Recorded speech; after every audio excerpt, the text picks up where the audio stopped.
All right, thank you, Mike. Good to have everybody back here. Glad we're doing one here this week. That's a good thing. That's an exciting week for us. Coming off really a pretty epic win up in Morgantown. So proud of the group for finding a way to get that one done. It was a challenging night, challenging football team, great atmosphere, everything I think that you would expect a game like that to be like, and two powerhouse teams going at it. So it was a lot of fun, tremendous win, and to have ourselves back here, where we thought we'd be all along, back here in the Big 12 championship game, going in as the top seed from this conference, and what I think has been another very good year for this conference is very meaningful to us, and certainly excited to get down to Arlington and play this one. It's it's been a fun year. There's been a lot of ups and downs, mostly ups, and for this team to, after having a loss there right before the bye week, and for this team to fight and scratch and claw its way back to, where we feel like we should be is a great feeling, and to have all of our goals still right there in front of us. So it's obviously going to be a fun game, big-time game. Anytime a championship's riding on it, regardless of who you're playing, it's going to be important. And I know a lot will get made on the outside about the rivalry, the fact that it is OU and Texas, but I think still the fact that this is a championship game and all that's riding on it, overshadows that, in my opinion. I don't take it lightly. I get the historical significance behind it, the fact that, OU and Texas haven't played each other for twice in a season for a very, very long time. But I think the bigger storyline to me is it's been a great year for the conference. This is a championship game between the best two teams in this conference, like it should be, and so it's going to be a lot of fun. Can't wait to get down there and play. Lincoln, West Virginia got flagged for throwing horns down a couple of weeks ago. Have you talked to your team about that and gotten clarification for the Big 12 or whether that would be a penalty or not this weekend? Yeah, we're working on some clarification, but our guys I will make sure it is fully clear to our guys what they can and can't do. What's your thoughts about, there's a national narrative about playoffs that defensive teams, if you're not real good defensive, they think you should be penalized, and they don't say anything about offensive, if you're bad offensively. What's your thoughts about that? Just win. We've been into it the last 3 years, and I think what we can control right now is winning. And I think if we're able to find a way to do that, and I think we'll be right where we want to be. So the thing about the playoffs that comes down to me is teams have different formulas for winning games. Everybody wants to be great on offense and great on defense both. That's everybody's aspiration. It doesn't always happen that way. It's not easy to do, and so different teams win different ways. But to me, the bottom line is you either win or you don't win. And so we started talking about this. People started bringing up playoffs and all that business 6 weeks ago, and just said, look, just if you keep winning, you'll be in good shape. And so my answer, we have kept winning, I think, and we've kept ourselves, that certainly being an option. But right now, I think we win, and the rest is going to take care of itself. Lincoln, Caleb Kelly made probably the play of the year defensively with this one-man show with the running over the tackle and everything else. I know you guys talked about moving him inside, and he's had kind of a unique year with the red shirt possibility, things like that. After watching that game, have you thought about the impact maybe that he would have remaining at the SAM and playing there and doing those kind of things? Yeah, he's done a great job. I mean, he has had an interesting year, but proud of how he's, in some ways battled back. You take a guy like him that had been a good player for us here the last few years, and we move him inside, probably move him in there thinking chances are he's going to start. He's got to earn it just like everybody else. And then, and then Bolton wins that job, and Bolton's been just outstanding for us this year. And so, a lot of guys might have packed it in. A lot of guys might have, not handled that as well as Caleb has, but he's, he fought back, was able to contribute for us. And then, after we made the change there mid-season, one of the plans was to try to get him on the field more. And, he's been a team player. He's played explosive for us. I see that group, playing those three guys, we continue to get more and more confidence on the field. Those guys kind of getting more in sync together. I thought they all three played pretty darn well the other night. But Caleb was awesome. I mean, without a doubt. He's made some game-changing plays. He's got experience, and I think he's just now kind of getting back settled in and comfortable back outside. Lincoln, you just point a reference to the midseason change on defense that you made after this game in October. Could you assess how things have gone in your mind on that side of the ball since the move that you made? Yeah, I mean, we're 6-0 since it, and that's the one that matters the most to me. There's obviously been some games where we've played really well. We've had some games where we haven't played well. At times, we've made enough big plays, especially the other night, in key plays to get it done. So I know that'll be a big talk with who we're playing and the fact that we made a change after we played these guys the first time. I get that. I think we're progressing in a lot of ways, but we got to put it all together. I think you kind of look at us. We played so poorly defending the pass against Oklahoma State. I mean, all the way around. And then we were much better against Kansas. And our tackling and the job we did in the run game against them was not where we needed it to be. And then I really felt like the other night, other than about 2 plays, we did a pretty nice job in the run game against those guys, and our corners were outstanding. We did not play well at the safety position, and that we gave up the majority of our long plays were through those guys. And I mean, give West Virginia credit; they make big plays. I mean, other than Iowa State, nobody else had a prayer of stopping them all year either. So we were playing a pretty darn good group at their place on their senior night. That was part of it too. But I think for us, it's got to be putting it all together. We've had stretches where we've defended the run well, stretches where we defended the pass well. We made some just incredibly important and explosive plays in that West Virginia game the other night. So, we want to put it all together, and we feel like in our building that we're close to doing that. John, Tom Herman said on the Big 12 conference call today that he basically confirmed the report that he's going to have David Beatty in town to help him break down what they do and what you guys do. Mm-hmm. Curious if you have any countermeasures from the Kansas staff specifically. Coach Beatty can do what he wants to do. I mean, I don't like the precedent of it of being able to bring in somebody from the league in the same year. I don't think that's good for the conference, but it's not against the rules, and if they want to do it, that's fine. Garrett coming in to help you guys? Well, no comment. Barry? Yeah, Sam Ellinger has been really effective for them. And what makes him such a good quarterback? Particularly, you guys had trouble. Everybody's had trouble tackling the guy and keeping the guy contained. Yeah, he gives you trouble at both, just because he's a very effective runner. He's not a flashy runner, but he's very effective. He's smart, kind of knows where to run, and I mean it's not like tackling a normal quarterback. I mean he's a big kid, he's 235 pounds. Runs physical, so he challenges you there. And then I think he's really improved throwing the ball this year. I mean you can see those guys have clearly done a nice job with him. He's got some confidence in those receivers. They've made a lot of big plays in the passing game. So I think he was a good runner last year too. I think the passing game for him has really come along. It's made him a little bit more of a dual threat as far as, threatening you both ways. And he's done a nice job leading their group. He was, he hurt his shoulder, I think, against Baylor. It's just been fighting that the last 4 or 5 games. Can you tell a change in his throwing in recent weeks because of that shoulder?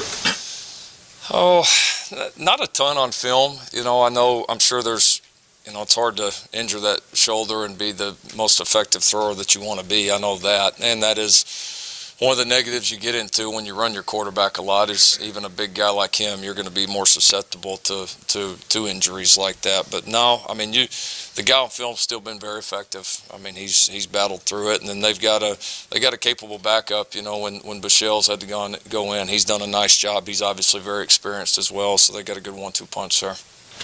Tyler? Mark, your guys' offense has produced even while Marquise was sort of not totally healthy, but with him, sure looked like he's 100% now.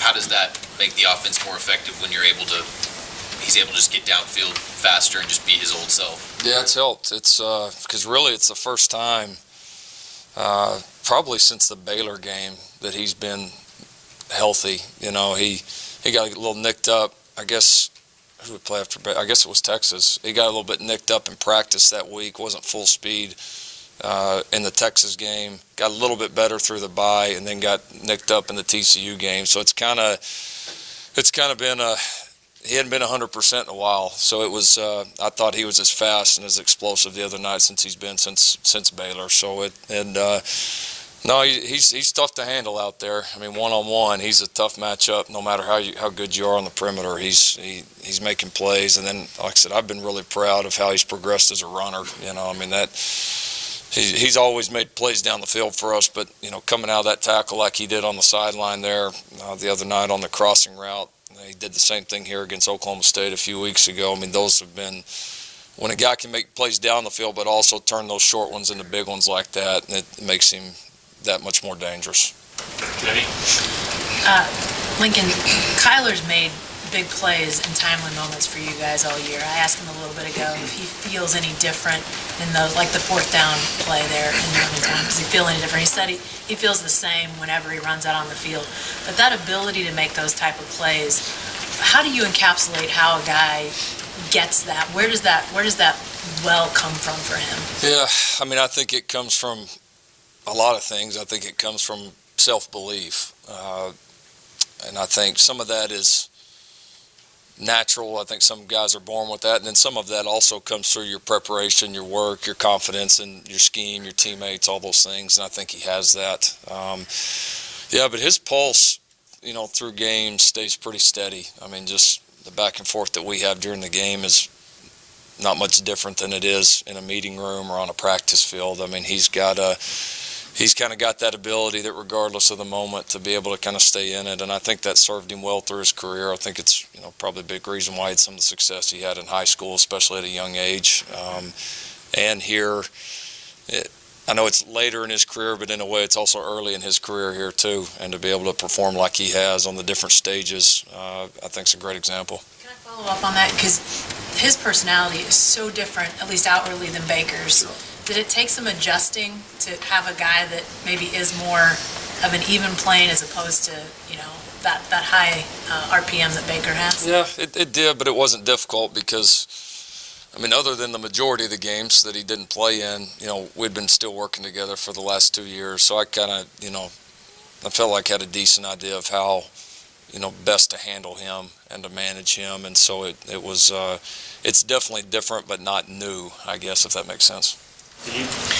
Did you come out of the Texas game defensively with any ideas looking back at how you defended Texas' two big advantages in that game? It seemed like the quarterback run game and their ability to get the ball to those big receivers. Oh yeah, definitely. I mean, after every game we play, that's always the first thing we do when we get back in is, we get back, we watch it. Whether you win, whether you lose, whether you felt like you played great or felt like you played terrible, you've always got to look back and see, if I had this to do over again, what would we do? So no doubt all three sides of the ball, we've looked at that, and very similar to the way we did TCU last year.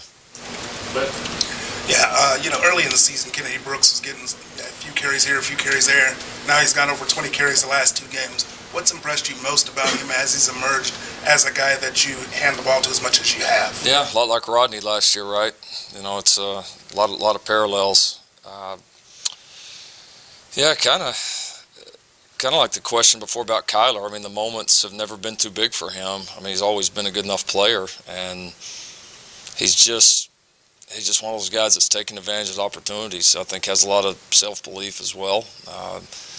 Running by on our offensive line certainly doesn't hurt that, and he's made a lot of big plays, and so he's been awesome. I mean, he is just such a natural runner. I mean, it's just the things that guy sees. I can't sit up here and describe it to you because it wouldn't make sense, but I mean, he sees the game differently than most backs do, and then has some nice physical skills to go along with it. So it's a good combination and a big reason why he's been so productive. Eric? When you're safety, he's kind of like Buki. When he just has such a rough game, what do you do to help him keep his head up, especially playing another bigger game this week? Yeah, I mean, it's a process. Those guys, they were disappointed in the way they played, but that's when you're playing like we were out there majority of the time with two true freshmen, you're going to have that some. And so you got to keep battling. Those guys are all going to be really good players. There's no doubt about that. They're going to have their ups and downs.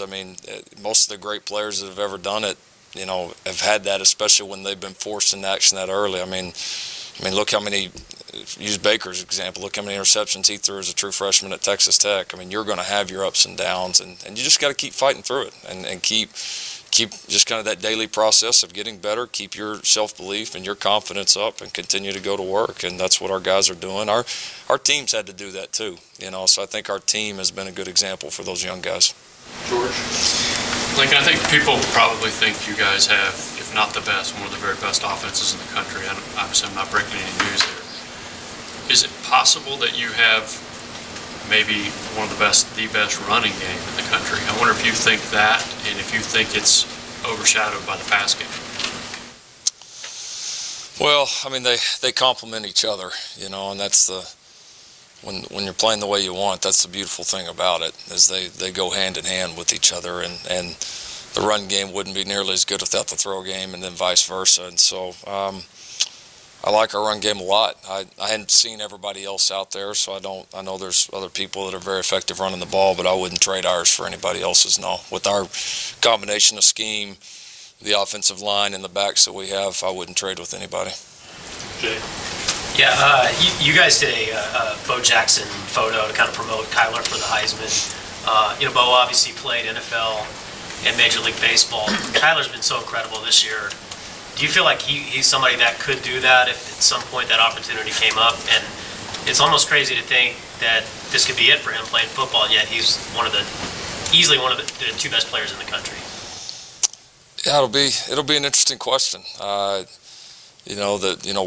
What he and his family decide to do. It's I don't want to put it past him. A lot of people would say you can't do what he's done right now, with how well he performed for our baseball group here this spring and how well he's played here for us. So there's certainly some different dynamics with it. And obviously, the fact that he would want to play quarterback if he chooses the football route's a little bit different than Dion or Bo or some of those guys. But he athletically is so gifted and can transition between the two. Conventional wisdom would think, like in spring, that he would have a hard time going from throwing a baseball to throwing a football. And he's not throwing it any better now than he did in spring during the middle of baseball season. He can athletically transition between the two. So then it comes down to physically holding up and then the mental side of it. Because those games get more mental the more that you move up. And I don't know. It's a unique schedule with playing 160 something baseball games, and as long as the NFL season is now. But maybe. Could you see him getting drafted by an NFL team as well next year? He would absolutely get drafted by an NFL team. If that's his choosing. Absolutely. I'm just saying, even if he goes on with baseball, an NFL team might say, we're just going to take you anyway, just in case. I think they definitely would. You said you thought your corners played really well, and that's always a big issue, playing big receivers. And you got the same corners as the one before, and I think there was a play late that helped them get the field goal to win the game. Yep. What are they doing, or what did they do Saturday that they have to take into this weekend's game that they didn't do earlier this season? Yeah, we won the contested balls. We won more than our fair share in that game the other night against a great receiving core and an elite quarterback. Easily one of the top, probably three guys in the country right now. And so, they've improved. No doubt about it. Norwood, Brown, and Motley all playing really well. Motley's really played well about 3 weeks in a row now. Has had a really close to 4 weeks in a row. Has really played well.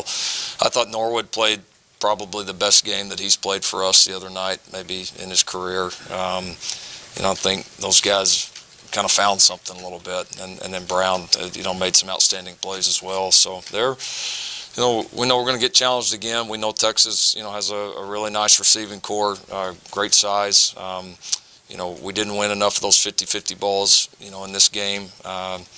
a few weeks back, a couple that we were in good position that we simply needed better technique as far as getting our head around to maybe not get flagged for interference. And so we're going to have to do a great job because you know those plays are going to happen throughout the game, and but confident our guys are going to make them.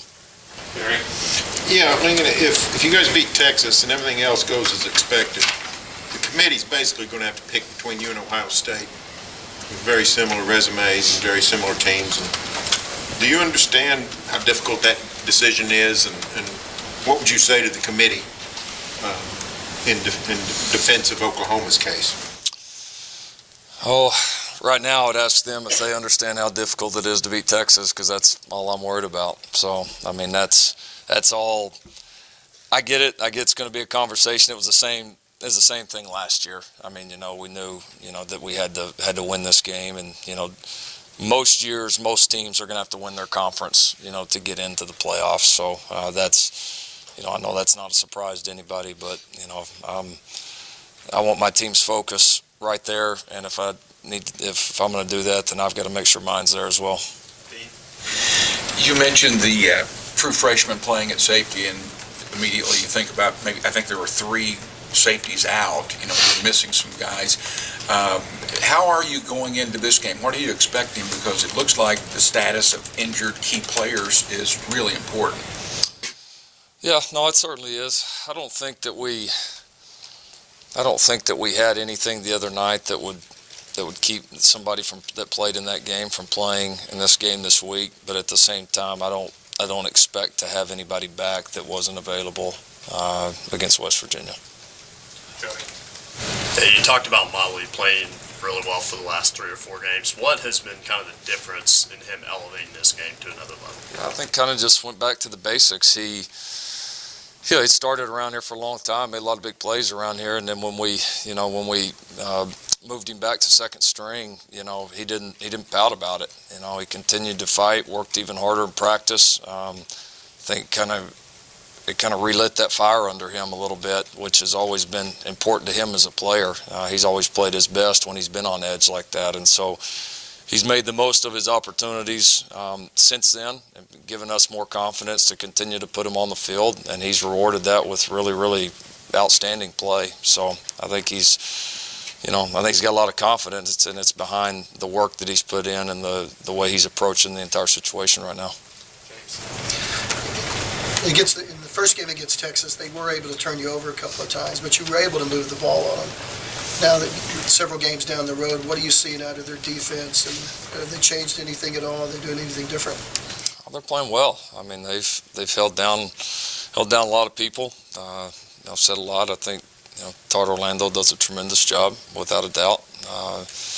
They've got really good players like Texas always has. They got really good players that do a nice job. Got a good scheme that complements them. So no, they've played well since then. They're a challenge. They were a challenge several weeks back. They'll be a challenge again here on Saturday. In regard to your question or your answer about the staying focused on one game at a time, you've been here before. You've been on the cusp of the Big 12 championship. You've been on the cusp of getting in the playoff as well, and you were able to do it last year. Now, so I think we all buy what you're saying, that you have to focus on Texas. You can't worry about that. How do you get your guys? What measures do you take to convince your guys that what you're saying is 100% true, that they cannot think about the playoff yet? Well, because that's been the message. That's been the message since the bye week. That hasn't changed. I mean, for us, certainly we want to be in the playoff. I mean, no doubt about it. We've wanted to be in the playoff all year. And after you lose one around midseason like we did, I mean, every game is do or die that way. And if you don't focus